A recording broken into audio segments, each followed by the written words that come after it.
Hello again at Bear River on February 5th. I wanted to talk a little bit about pulse flows and the variation.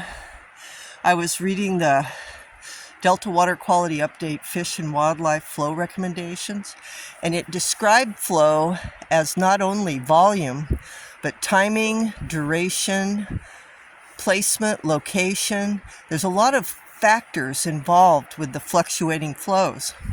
And I was looking over here at this island between the channel and this side channel that was started in March of 2016 with a high peak flow. And the river used to be on the far channel, and then it created this channel. So that's one thing that happened with the peak flow. Now with the pulse flows, if you look over here, you can see how there's cobble, and then there's willows and sand and large woody debris, and it's slowly chipping away at this island. As the flow goes up, it goes out over the edge there and cuts off the end of the island and erodes the sand and the gravel and moves the large woody debris that you can see there. And so over time, then it goes down, then it goes up maybe higher and goes down and creates these little channels across the end of the island as it slowly wears it away, creating more wetland and floodplain habitat.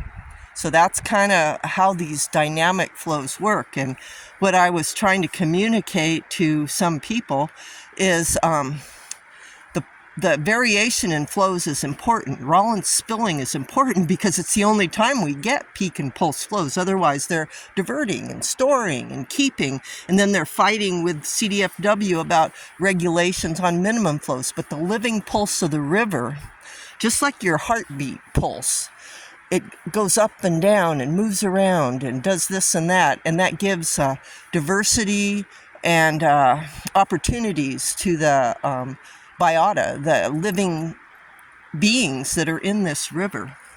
In this river are my sisters and my brothers, and they depend on the wild flowing river, the fluctuation, not the channelization and the steady low-level drainage ditch type performance that some people in water agencies want.